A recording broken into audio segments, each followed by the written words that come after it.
make your bank account happy for Q4. I know I definitely am excited for this because everybody knows that the bookkeeping, accounting, and the numbers are my kryptonite. So I'm excited to talk to Cindy. Hopefully she can heal my wounds in that realm. So we're gonna get started. All right. Hey, what's up, everybody? This is Andy Arnott with Amy Weiss. And this is Seller Roundtable number 79. And we are super excited to have Cindy Thomason back. Round 2 fight. Thank you so much for being on today, Cindy. And you probably don't recognize that because you're not a boy who grew up playing Street Fighter, which you probably don't even know what that is. No, you're not talking my language. I did get the kryptonite though. Okay. All right. At least one of them. It's, you know, when you're getting old, like the other day I was driving through Dutch Brothers to get a coffee, and I think I did like a was it Austin Powers? I don't know, some quote, you know, from movies, you know, when I was in my 20s probably, and the dude looked at me like I was insane. So I was like, okay, now I've gotten to the point where I'm old enough now where I can't quote movies because most of the people I'm dealing with out in the world probably won't recognize them. So, well, and a lot of them now are only watching YouTube, right? So like there's not a lot of like movie watchers anymore and stuff like that. So it's crazy. We've been trying during the pandemic lockdown, during quarantine, we've been trying to watch all these awesome classic movies with our kids. We've been watching E.T. and Forrest Gump and like all those movies. Goonies. Make sure you get Goonies and Ghostbusters. Those are classics. That's perfect for Halloween too. That's a good idea. We'll definitely do that. Ghostbusters. Yeah. Trying to keep my kids appreciating, you know, regular TV like I grew up on, not just like YouTube that they think is you know, good quality production. Yeah, well, and even that's long form compared now to TikTok. You know, for 15 seconds you're entertained. You know, it's like okay. Yeah, that's interesting. Sorry to go off on a tangent here, but that Quibi, whatever, that service that just came out.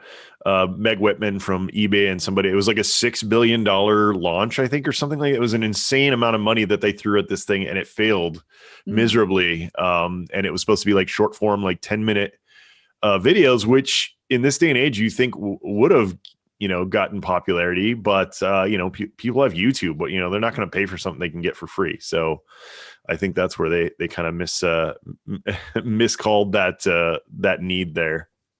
Well, and 10 minutes is a long time. You know, I know when we did our website a few years ago, they were saying about 3 minutes. Now we're redoing it and they say 45 seconds. I'm like, pretty soon we're going to get one word in. Yep. You know? Yeah. That's when you have to hire the TikTok influencer to do your website. There you go. Exactly. They're masters at keeping their attention for 15 seconds. Exactly. Yeah. You have to get creative with the attention getting stuff. All right, enough of going off on a tangent. I'm good at that. Sorry, I always lead us down the rabbit hole there. But Cindy, for those of you who have, or for those of the audience who have not heard your first episode, and if you haven't, highly suggest you go back and listen to it. But if they haven't, give us a little background on you know, where you are, you know, any kind of past you want to tell us about, jobs, college, kind of where you ended up, you know, where you are today. Okay, so well, I'm in Northwest Arkansas, so we're having cold, rainy weather now. I run a remote bookkeeping firm called BooksKeep. We've been around for 6 years. We celebrated last week our 6th birthday.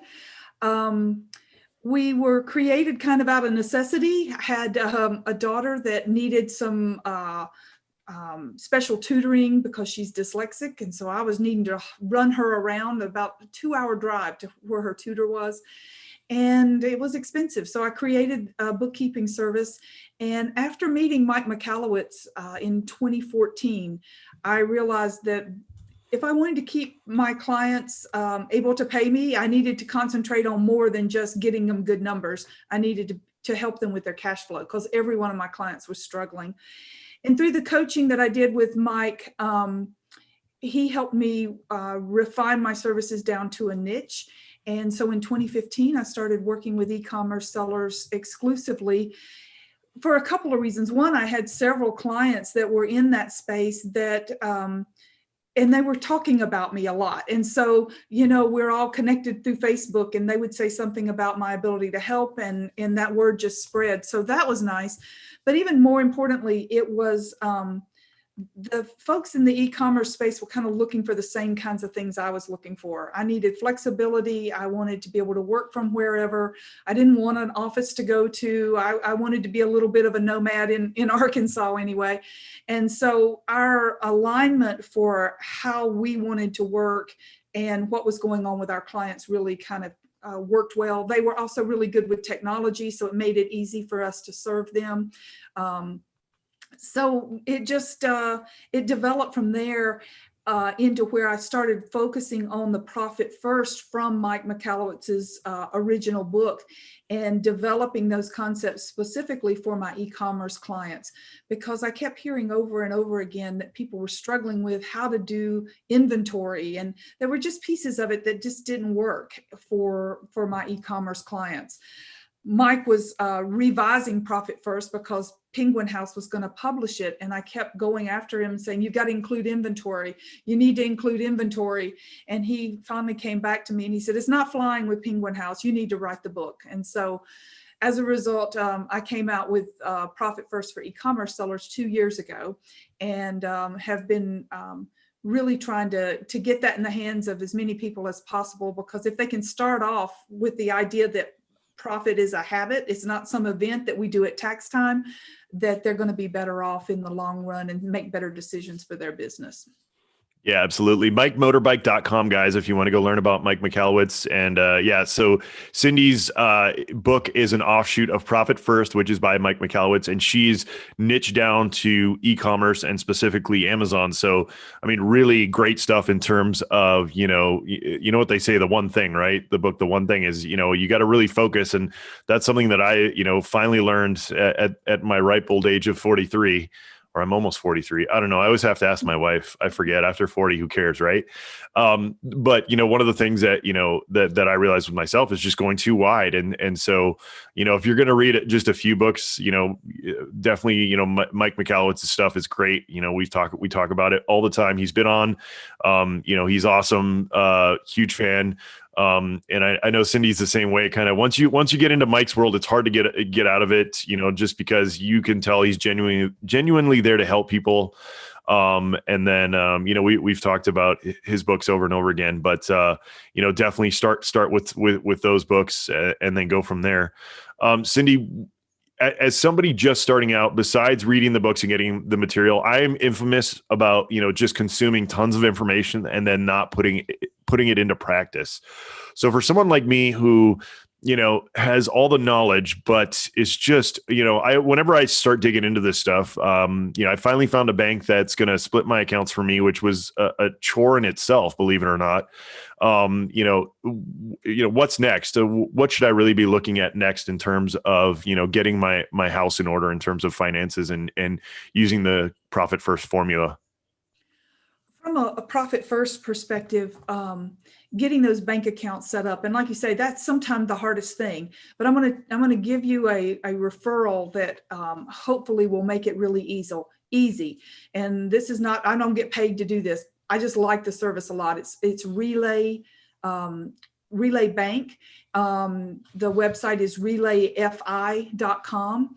And they really make it so easy. It's totally online. There's no service charge for their services. They make bill pay easy. They make getting debit cards easy. Everything is done online. And once we started using them for our business, I'm like, oh my gosh, this is so, it's just, one of my clients said it's banking 2.0. It's just, they brought the whole experience into today's computer world and they make it so much easier.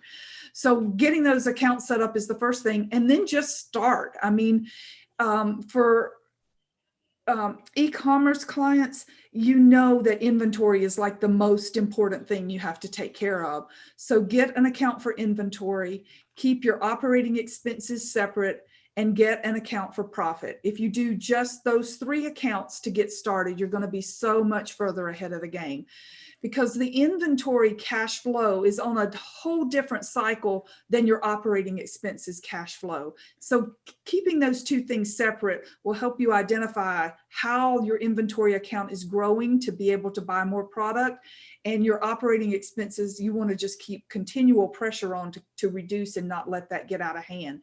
When those 2 things are combined, those accounts, you look at it, and Parkinson's law, which we talk about in the book, takes over. You look at this account, and there's a whole lot of money in there because you're going to have to buy inventory next month. But what you're thinking is there's a whole lot of money in there, and your mind starts to work on, okay, I might be able to use this to go on and buy that computer, or maybe now is the time to get that, new thing for the warehouse or whatever.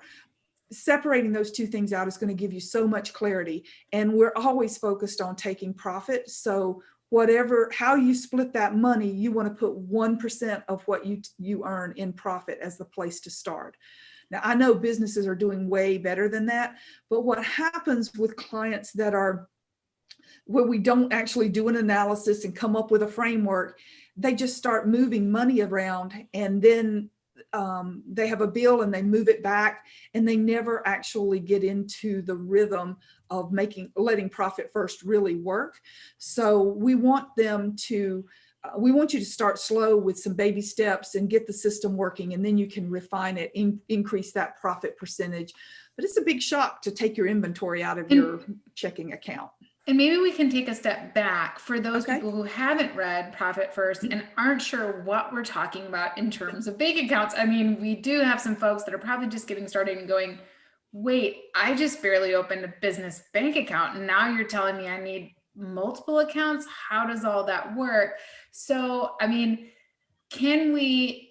I guess the biggest thing that's important for people to understand is that when you get started, most of us have all of our money coming out of and going into one single account. Correct. And, when I talk to consulting clients, many of them don't really know how much money is there, right? So what Cindy's talking about is actually creating several bank accounts so that when you get that check from Amazon, and let's say you sold 30 units that month, well, you're putting aside the money to buy the next 30 units of inventory into an account called inventory, instead of just putting it all into one I got money account. And then you run out of money and you're having to borrow again and again and again. And what I'm seeing happening with a lot of clients is they're having to dig into, loans and stuff like that to turn over money, because they're not realizing, whoa, I spent way too much on advertising, or wow, I don't have enough margin in this product to buy more, or to be making enough profit. So maybe Cindy, you can just take what I've said here and just kind of explain how sellers are struggling with that and what the multiple accounts do for you. Okay, for sure. I like to think about the bank accounts, the one big bank account, as you described it, like a big pot of soup. If you've got a big pot of vegetable soup and you look at that pot of soup, you can't tell how many carrots are in there, and you don't know how many potatoes or green beans or whatever. It's just all together.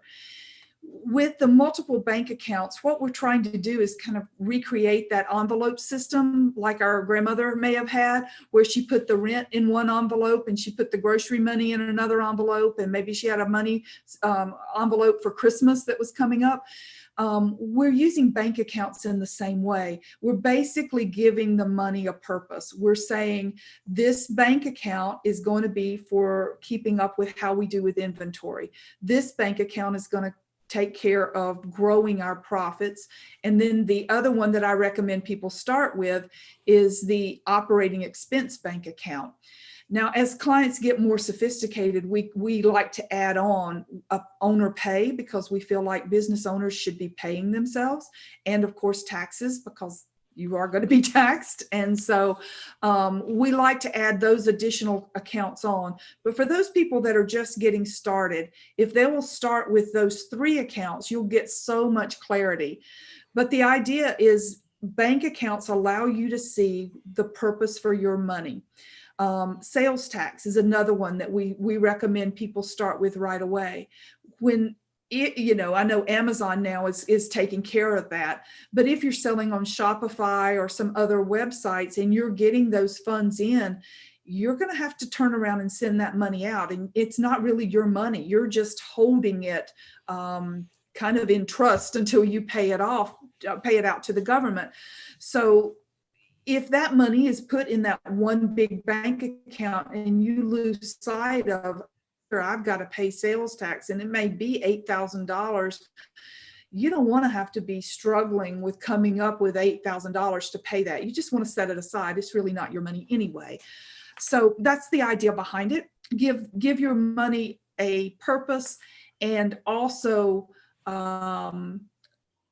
by watching what happens in those accounts, you're able to see if you describe the situation of if you're replenishing your inventory account based on what you sell, then you've got a profitability issue and you need to dig into that.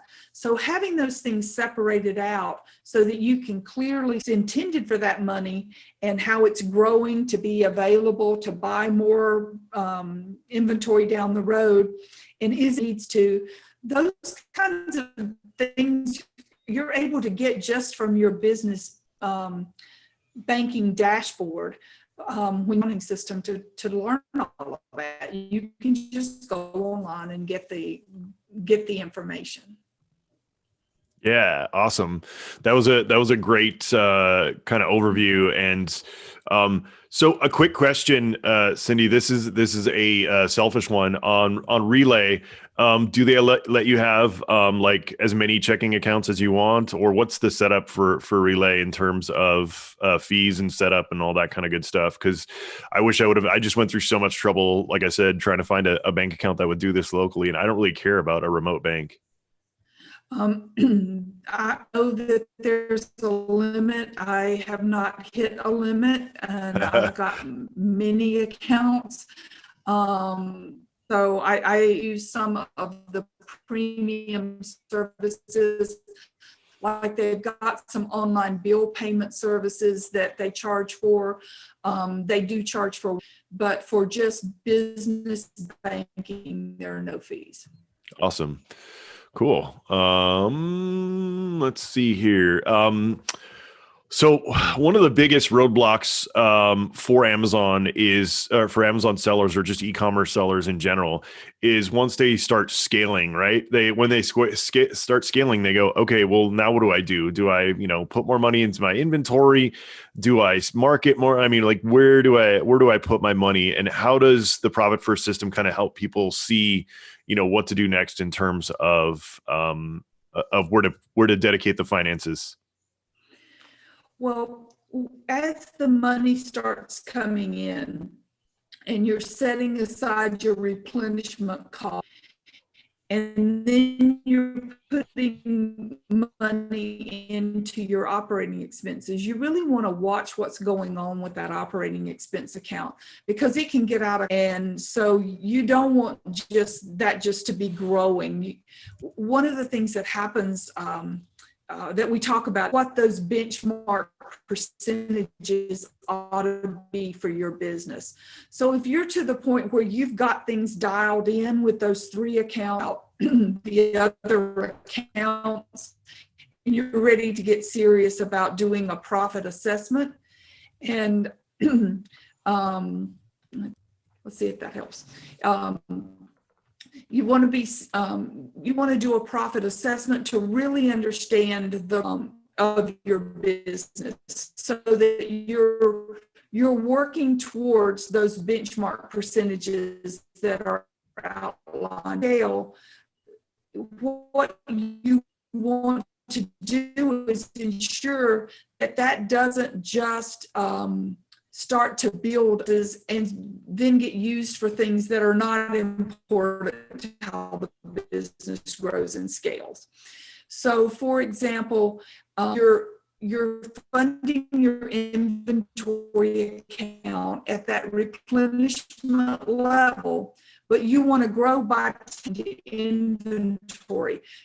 Take your replenishment amount, but then increase it 10% or 30% or whatever you think is one way we look at it. The other way we look at it is as you get more sophisticated with multiple accounts. Cindy, can we pause and maybe have you dial in it's really hard to understand. It's coming through very, very choppy. Okay. Is it possible for you, do you have a phone that you can dial in on, and we can have you can stay right on your computer and just dial in on your phone, and that way we have clear audio? Sure. Can you post the link in the chats? Because I've closed everything. Yeah, I can. Yeah. Let's see here. There we go. Copy invitation there. Yeah. So while people are, while she's dialing back in here, I know our last, I would love to see how many of you guys have read Profit First from Mike Michalowicz. Have you read? Anyone? I know I have. David says a little bit.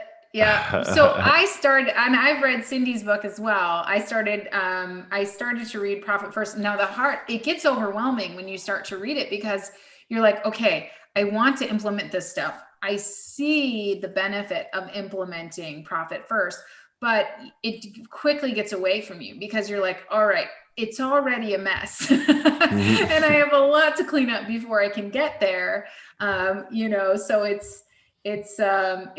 it's hard, right? But if you can use those concepts, at least when you're running your numbers in the beginning, if you can use those concepts, it will help you kind of sort out your finances in your business. So the way that I teach running numbers, if you've ever taken our class for running numbers, I teach that you should remove your amount to buy more inventory from your monthly profits.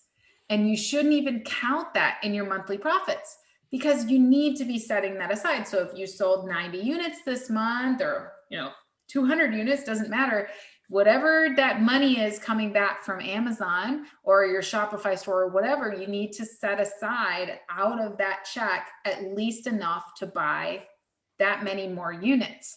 And it really kind of sobers you up, because you go, ooh, and a good benchmark is if you don't have enough money left over to buy at least one more unit, it's going to be very hard for you to scale that product. Right? You should ideally have enough money left over in your profit after you pay for advertising to buy one more unit in your net profit for one unit. So if you've only got, $1 left over and a unit costs you $6, well, you're going to have to borrow some money, and it's going to be very hard to turn over that inventory without, you're going to get kind of stuck in this, I have to sell more, I have to sell more, I have to sell more, but I never have enough money. So that's kind of the benchmark that I use. Andy, what do you use in terms of how to make sure that you have enough left over to buy more inventory? Yeah, well, so I sort of, sorry, I went off on a tangent when you're talking about this, because this is the other really important thing that, you know how my brain does that, right? But something to really think about, and this is the big issue with Amazon, right? Is everybody's looking at their top dollar sale, right? Their sales, their revenue, right? They're not looking at their net profit. So what people, when they look at that number, they're not seeing that, take 30% off the top for fees, take another, 15% off for advertising, shipping, all this stuff that, that top dollar amount just does not give you the full story by any means. And so once you actually start digging into, where your money's actually going. I mean, some of the people who are like, oh yeah, I'm selling 10 figures. It's like, oh, but how much of that is your profit? Right. So, and it's easy to fall into that trap. I mean, I've definitely gone up and down throughout the years. I've been doing this for a long time, and generally the down years are the years where I'm not paying attention to my numbers. So you guys really, really have to, make sure that you're paying attention to your numbers. I think that, I get all the time it's so funny whenever I ride with Uber drivers, they always ask me, in conversation what I do. And they're just so excited to hear about the Amazon opportunity. But it's always, I always like, well, I'm like, whoa, hold on, go and listen to Rich Dad, Poor Dad, do all this stuff first, because, we've said this a million times, but you have to look at this as, a business, and you have to look at it as having a foundational, having the foundation of business before you try to get into Amazon and do all this other stuff that's really secondary after the fact of learning how to run a business. I think as well, when you start running those numbers, we just had a meeting with our accountant last week, and we were paying more in taxes this year, and we just invested a whole bunch in new products and inventory.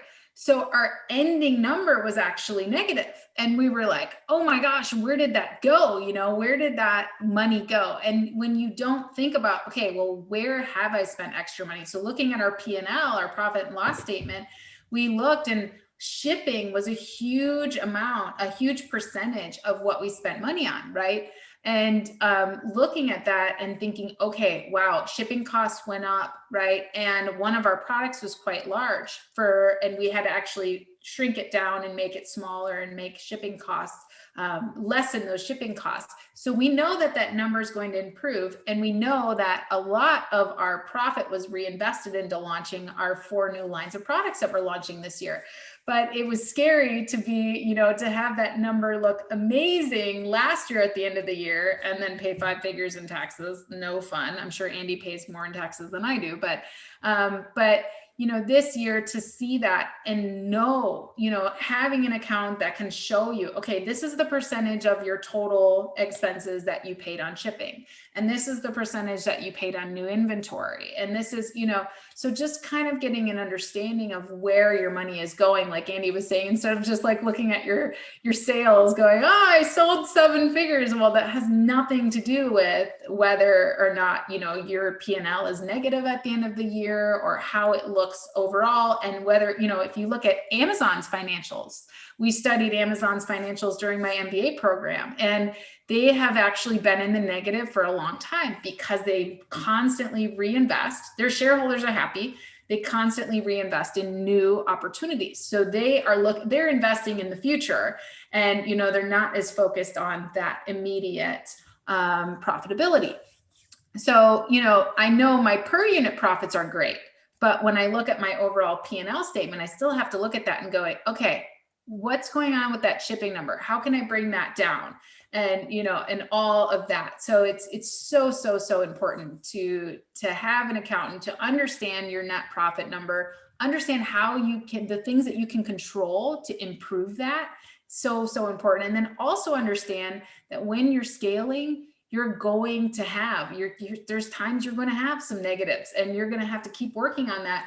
But look at where you're going and what that money that you're investing now is going to be worth later, when that inventory sells and it's not tied up in inventory. Yeah, absolutely. And just to add to that, I'm hoping you can hear me better, but what is kind of in theory, it's not really what's happening in your bank account. The cash that's showing up in the banking account, all businesses have to operate, because that's, and I see it's showing unstable. I'm sorry, I'm not sure what to do here. No worries. Yeah, it's weird because I'm not seeing a passcode. We don't know. I don't have a passcode set for the meeting, so it's strange that it's not letting you in. When I logged in, it asked me for the ID and all of that, and now it's saying meeting passcode. And I with me. Yikes. Well, shucks. Well, we'll just do the best we can here. Amy, did you want to go? Yeah, absolutely. So, Cindy, when you first start bookkeeping for your e-commerce business, I know so many people I made the mistake of hiring an accountant and trying to do my own bookkeeping and hiring an accountant just to do my taxes. And that totally backfired on me. I ended up having 2 years of tax returns be totally messed up. And my accountant now, who specializes in e-commerce, has fixed all of that. She more than paid for herself. And, I would never go without an accountant again. But, when you first start bookkeeping, when you first start kind of keeping track of your expenses and you're a brand new seller, what are those things that you should be keeping track of? What are those minimum things that you should be paying attention to with your bookkeeping?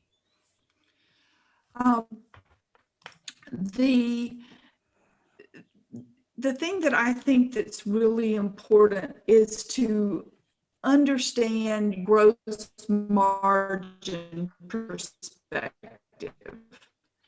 And that is looking at the revenue that you get in and comparing what that profitability is that's left at that gross margin level. I think that's fun. So many times we're looking only at product profitability. We don't think about shipping,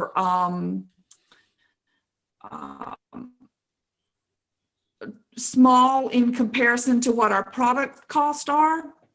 If we ignore those things, they can erode our gross margin. So I think that's the first thing, is to get really clear about what dollars out and make sure you're operating at least a 30% gross margin level. And many times people are seeing wild month by month comparisons in their financials because they're not buying it for 2 or 3 months down the road. And when you operate on a cash basis for your accounting, you don't really see that comparison. So we like to get our clients on what we call a model to get a true gross margin calculation. So I think that's one of the first things that people should pay attention to. Okay, I think I caught most of that. It's coming through really choppy. So I'm trying to, so you want them to pay attention to their gross margin calculation. Yes. And then keeping receipts, that's another big thing. I didn't know that I was supposed to keep receipts. And when my accountant fixed all of my my accounts, she was like, yeah, you need to be keeping all of your receipts. So, but what systems should sellers have in place to ensure profit? I'm trying this phone number, so just give me one. Yeah, no problem. To see if this will work. I'm gonna mute. Yes, we so all you don't want hear to. me We all want to twice. pick Cindy's brain and make sure that she can give us the max value. I know we're all ready to hear from Cindy. Yeah, it's as far as I know, when I've called in the past, it hasn't been a passcode, but Zoom keeps updating things like crazy.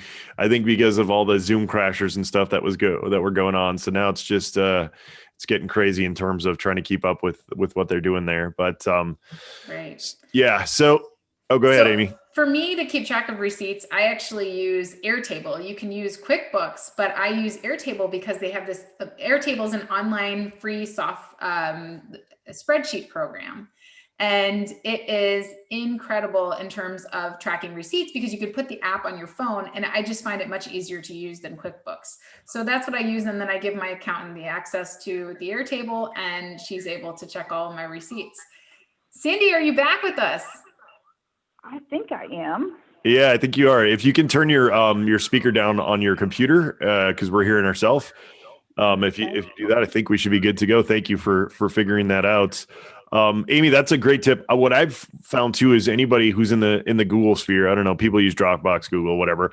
But Google Drive has a feature called Scan, which I use all the time now. So I just have a folder in my Google Drive, and then whenever I get a receipt, I just just put it out on the table and just snap a picture, and it actually like makes it into like a PDF, like you scanned it automatically, which is really useful. And Marina says she uses HubDoc for keeping receipts and sharing with her accountant. Okay, Nice. HubDoc, I haven't heard of that one. Yeah, lots That's of options awesome. there. Cool. And Yeah, so, HubDoc is- Cindy, what we were talking about is if we want to just kind of recap the last question. So when you first start bookkeeping, what are some things that you should be keeping track of besides like keeping your receipts and stuff like that? What are the numbers? Like if you were to create your own spreadsheet, what are those things that you should keep track of? Well, I think what you all are talking about with keeping receipts is good. If you use QuickBooks, I know Andy was talking about taking pictures and putting it in Google. You can do that directly in QuickBooks now. You can take a picture, it goes directly into your QuickBooks app. So that bypasses all of that.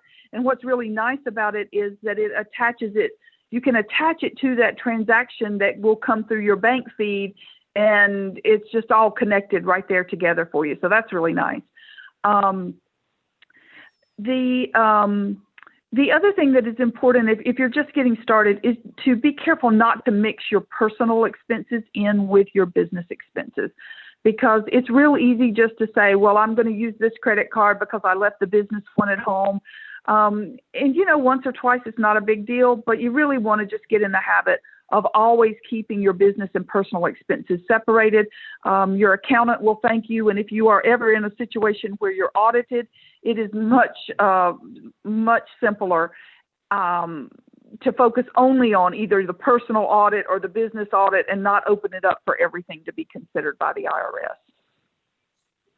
Got it. Yeah. That makes sense. Yeah, I know I have gotten in trouble for using. It's okay to use personal credit cards because in the beginning, when you first start your business, you're not going to have enough business credit to have business credit cards. You might have one that you're able to get, but it's okay to use personal credit cards, but you need to only use that personal credit card for business and not mix it between personal and business. Is that right, Cindy? That's right. You just don't want those things all commingled together.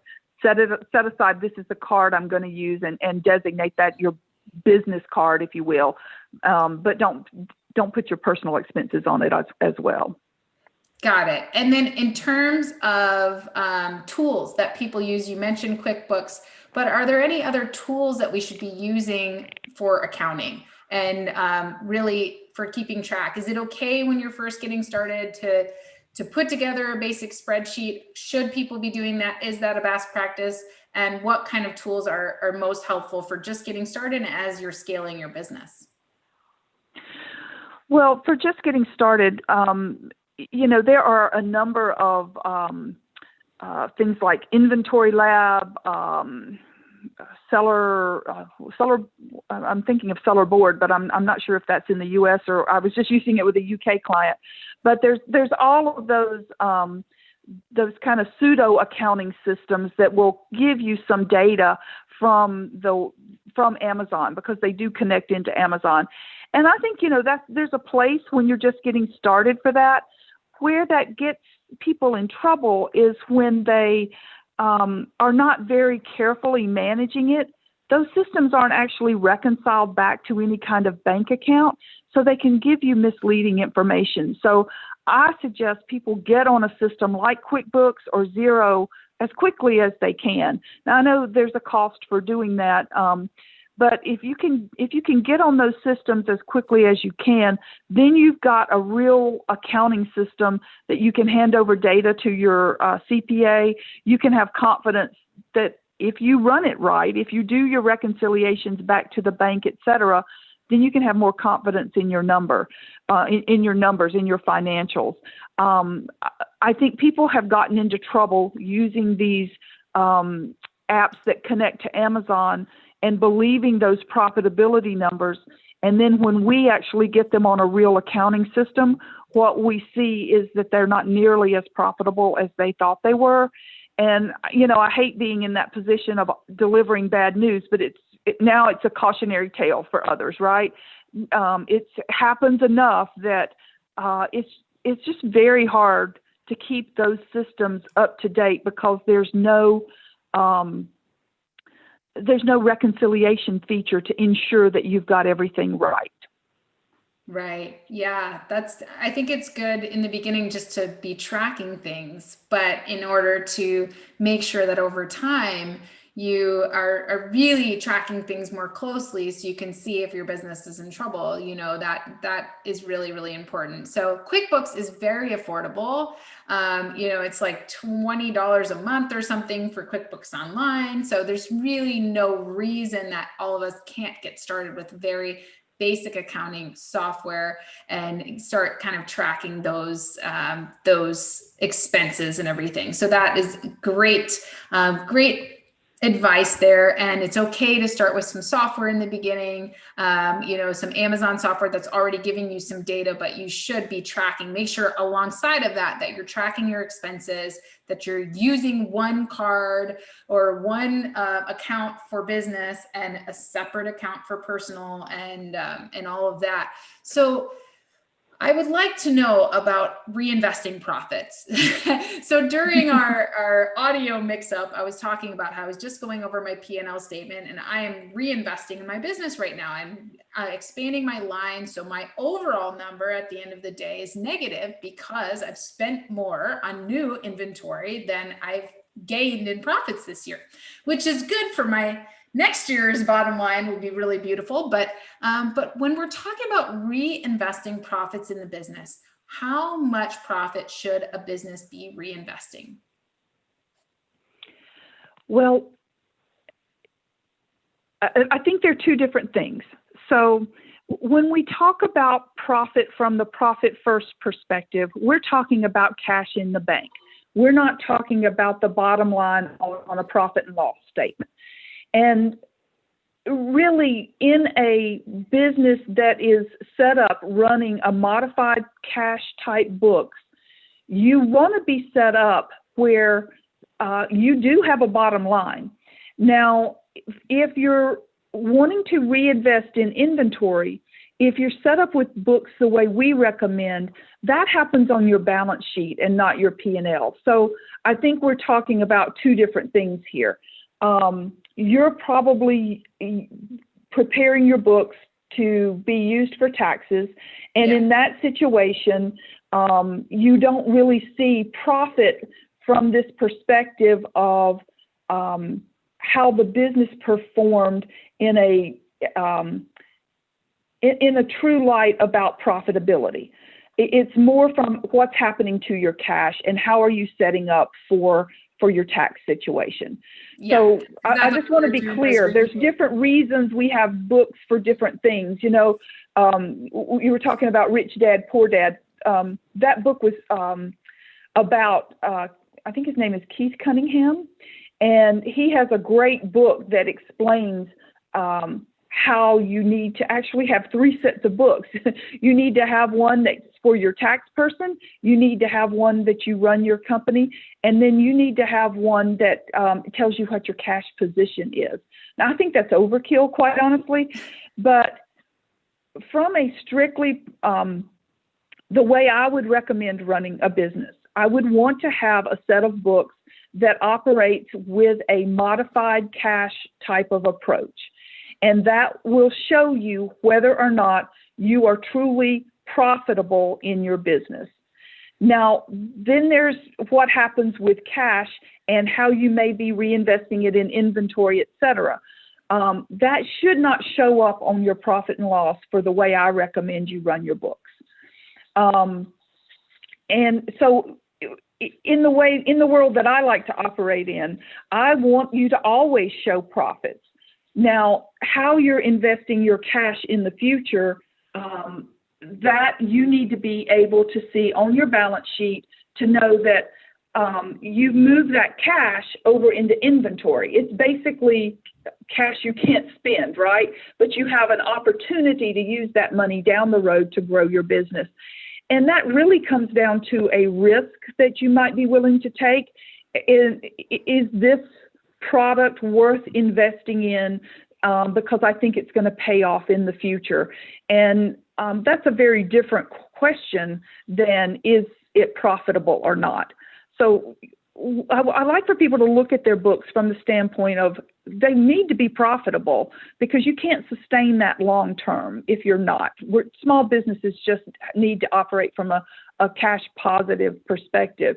But then on the other hand, how you actually deploy your assets is kind of a different question.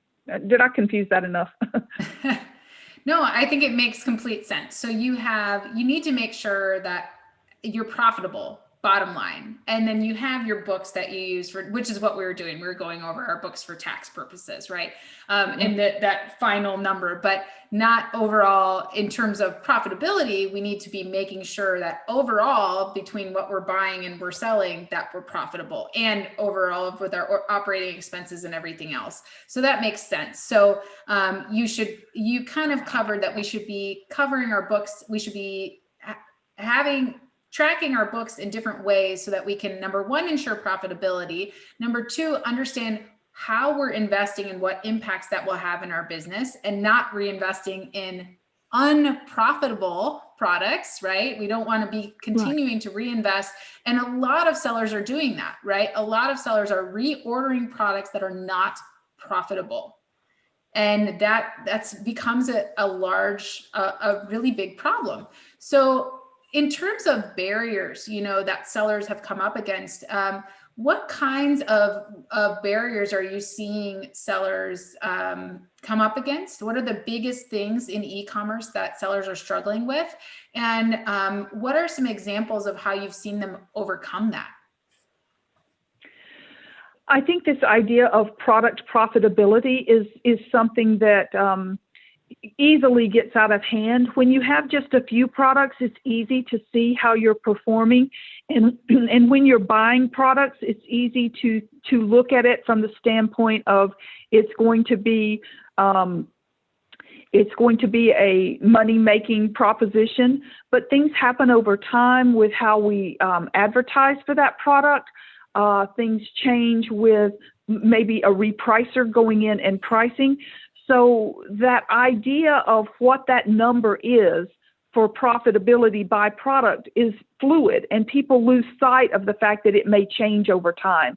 And that's another area where when they're using like these third-party apps to track profitability, and they go in and they set, this was my cost, but then they fail to add what the costs were when the product went up the next time they ordered, or they fail to factor in what the advertising costs were.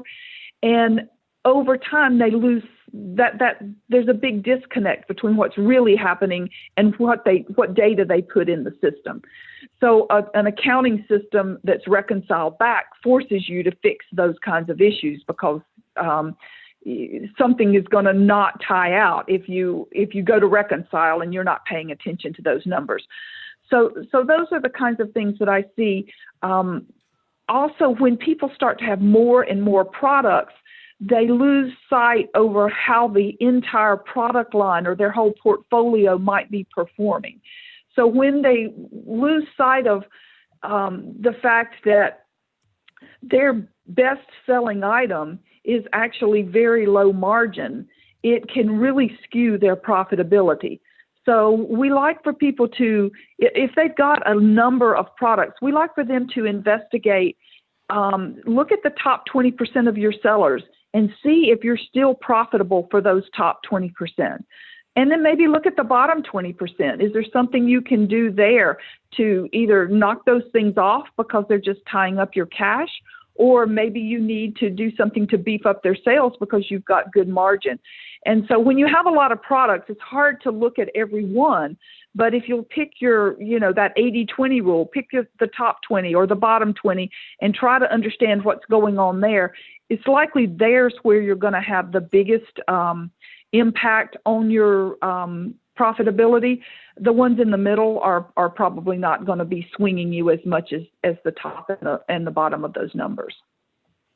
Yeah, those are all great points. As you were talking about that, Cindy, I literally wrote into my little doc here, 80-20 focus on the winners. And I can personally attest to this, right? Because Amy always jokes about me. At the peak, I think I had close to 900 SKUs. I started in 2011, I think, or 2012, kind of right around there.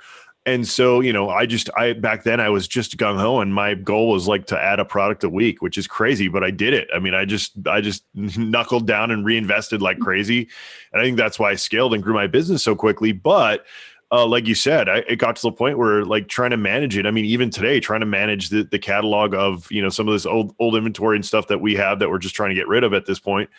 It's just terrible. I mean, my wife and I, who's, she started as my business partner. Now she's kind of like written herself out because she's doing real estate now.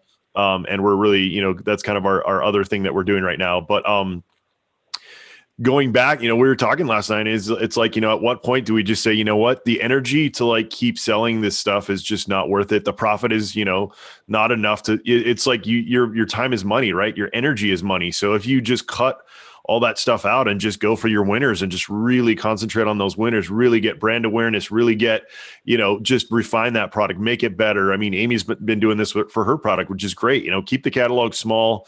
To me, it's if you can find stuff that's as closely related to your main product, absolutely, because then they complement each other, right? And then selling that kind of complementary product won't be very hard because it's part of your main focus, which is, those winners. So I absolutely think that that's excellent advice and something that, like I said, it took me a while to learn and I'm learning more every day in terms of, really doubling down on what's working. Now, Cindy, added to that, Andy, you were talking about how it ties up your energy. It ties up your cash too. Yeah. And, when you've got cash tied up in things that aren't really performing, then that keeps you from investing in the things that are. And I see that over and over with clients. They're like, well, I'll sell a few of these a month. And I'm like, well, but look at the money. And sometimes they're really big, high cost items. I'm like, your cash could go to buy, 50 of these smaller things that you have way more margins on that turn over. This cash is just sitting here, not working for you. So, and you've got the energy to think about, okay, what's going on with the pricing and what's going on with the advertising, and you spend time managing something that your return is just very small. So between the energy and the dollars, it really is a sink for resources. Yeah, absolutely. And I mean, it's definitely, you're still marketing those old products. You're still, what we're doing right now is when we run out of something, that's not in the top 20, we just let it die. We don't reorder, even if it's making us a little bit of money, because, time is money, focus is money, all that energy is money. So, we're doing that. So, good deal. Yeah. On that same point, in terms of, seasonality, we're into Q4 now. It's going to be an interesting Q4 because we've got these crazy dynamics going on, right? We have, ordering online is gone up a ton, but then we have this election coming up. There could be some, a lot of unrest where people are not shopping on Amazon because they're worried about, getting their TP and their paper towels, so it's going to be a really interesting Q4. Any tips in terms of, being strategic when it comes to spending money in Q4 for your business? Well, my tips are mostly around how to keep money, not spending money. So that's my theme. All right. What I see happen in Q4 is big influxes of cash for our businesses, and let's hope that's what we see this year with all these dynamics. We don't know, but I do anticipate from what we're seeing since March on that things will continue to increase with sales. So with that in mind, what happens is those big cash influxes come in, and we get back in that Parkinson's law mode where we see, I've got a lot of cash. What am I going to do with it? And my recommendation is look at what your operating expenses are month by month. I mean, you should be able to go back the last 4 or 5 months and see that you're spending, $1,500, $2,500, whatever it is, and know that that's kind of your monthly base. When your bank account has that much money in it for operating expenses, then I say take the rest of it and put it in a profit account. You want to get it out of there, because the tendency is when that operating expense account starts to grow, you start thinking of other ways you're going to spend that money. So I want people not worrying about how they're going to spend that money. I want them thinking about, I'm just going to keep Q4 steady. All this money that comes in, I'm going to move into that savings account. I'm going to continue to do the, putting money in the inventory account like I've been doing. But anything in excess that comes in that operations account, I'm going to put in this profit account.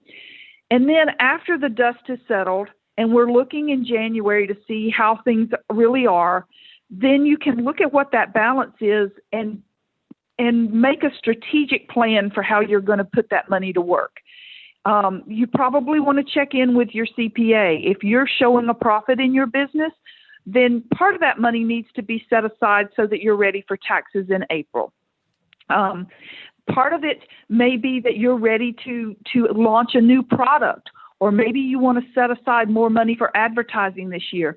But it's the perfect time to sit down with that extra cash that you have from Q4 and figure out the best use of that money. And I guarantee you, because I've seen it over and over again, if it's just left in that operating account, it will be frittered away and you won't know where it went. But if you determine this is what my monthly base is, I'm going to keep that balance in that account. I mean, you don't even have to do a whole lot of math. You can just say, I need $2,500 in this checking account. When I'm over that, I move any amount over into my savings account. And you just do that for the whole rest of this year. And then in January, as the dust is settled, you can look at what you have left and think, okay, now how am I going to use this money for my best use in my business? And don't forget taxes, because that'll be coming up soon. Oh, Cindy. So you're saying I can't go out and buy my Lambo and my beach house in Hawaii. That's disappointing. That's very disappointing that I can't just raid my business, not keep it healthy, and buy my beach house. No, that's all. I'm probably not going to get invited back ever again, right? No, you absolutely are, because you're speaking the truth. And that, that rule, I mean, like I said, I from personal experience, that's absolutely the case. One of the things I've been doing to trick myself into not spending, more money, even in my personal life, I raid my own account, right? So I get like, whether it's like Wealthfront or Robinhood or like one of those apps, Acorn, and I just have a recurring draw from it, all the time. I think it's on every 2 weeks now. And it's awesome because, I'll put it in there and I'll forget about it. And then at the end of the year, I've got that little backup money, or if there's an emergency or whatever, so I think that's absolutely right. And that's why I love the kind of bucketing of funds, right? Because if you put those funds like for taxes to the side, you're not going to spend those because like, hey, I'm going to have to pay this. It's not, it's like paying your bill early, right? You're not going to have to worry about it now at the end of the year because you've already set it aside. So, I absolutely think that that's the way to go to keep your business healthy. So on that note, anything else, really that you would, give advice to for new sellers? Maybe this is their first time in Q4. They're really picking up steam. They're starting to make a lot of money. Any tips on, where they should be, setting that stuff aside? Anything else they should be doing to, keep their business healthy? I think this Q4 is unusual. So I don't have a crystal ball that works for this year. I do know that what I've seen happen in the past is people are really aggressive about what they think they can do in terms of getting products into Amazon by certain dates. And I've seen it backfire a number of times. And I suspect this year the risk of that happening is even greater as Amazon's warehouses are just being bombarded with product. And I mean, even they are ramping down how much they're going to allow people to send. So I think just develop a plan work your plan. Don't get caught up in the hysteria of, if I could just get more product there, and try to just be super aggressive at getting product in there. I think this year that is a risky proposition. In addition to that, I think being very careful about the money that you do earn, putting it in that extra account, like we've talked about. The only thing worse than not having money than paying taxes is having to borrow money to pay taxes. And, so take January to kind of get your feet under you, maybe sit down and talk with your CPA and say, this is kind of what my numbers are looking like, and get a good read from them before you get too aggressive with buying your beach house in Hawaii. Oh, all right, fine. That's actually great advice though, Cindy. In terms of stock to Amazon. So, we've been sending some stock to Amazon, and what we've noticed is, and this is, my experience, so this will not be, probably exactly for everybody, but what we've noticed is that if we go to New Jersey, which is generally the largest fulfillment center, so generally if you're sending like large amounts, LTL, or a ton of units, that they normally just have you send them all to Jersey. And normally we love that because we save on shipping, right? We go, we only have to ship once and it's much easier logistically and all that.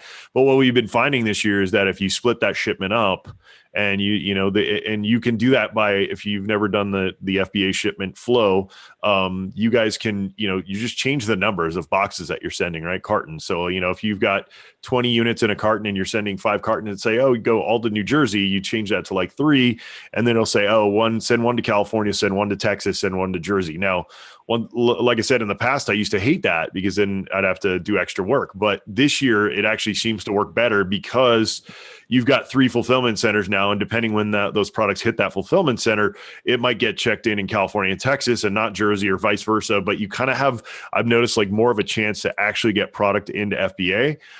So just something to mention on that note, Cindy, I wanted to add that because you that was such great advice there. We always like to ask this, and but I'm gonna have to put a caveat here, Cindy, because we're gonna exclude Mike Michalowicz's books because we already talk about him pretty much every episode. I think he should write me a check, Amy and I a check at the end of the year, and same thing with Robert Kiyosaki, because I'm pretty sure that we've sold him quite a few books. Besides, bold. Yeah, but besides that, no, I'm totally kidding. I'm just kidding. But besides that, any other books or podcasts? I want to be selfish here, Cindy, because once again, like I said, I am terrible with numbers. Like my wife and I keep thinking about maybe we're going to go to like Boise State here and like take a class or, do something like maybe I'll get my MBA, but my numbers is my kryptonite. So for me, past Profit First, which maybe I should just read Profit First again. I've been thinking about doing that anyway, but anything else that you can, that you can recommend for people to really get a handle on their personal and business financing? I really like, and let me just grab this book and I'll show it to you. I really like this book, and it's the one I was referring to earlier by, it's Keith Cunningham. Let's see, right there. There we go. Yep. It is the book that, this moves different than I think. This is the book by Keith Cunningham, the guy that is the rich dad in the Kiyosaki books. So I think that book does and he's got several, so you might find another one, but I really love the way he lays out how finances work in business in this book.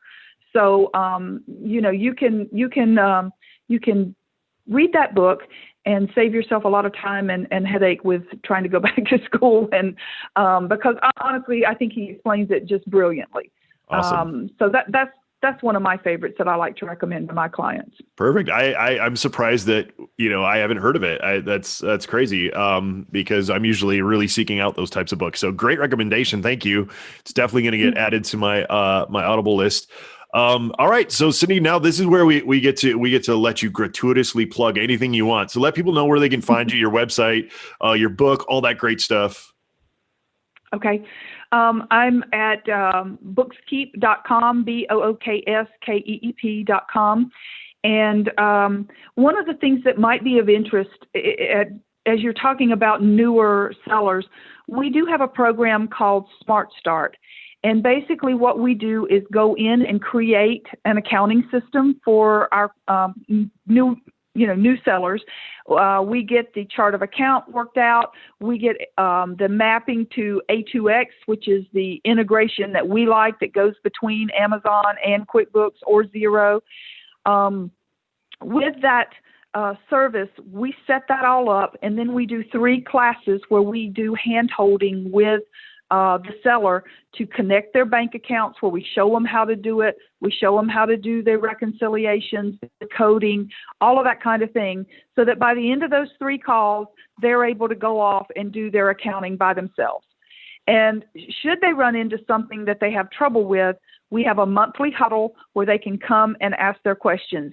They can send email questions anytime, but if they want somebody to sit down with them and go over what they're doing, they can come to the monthly huddle.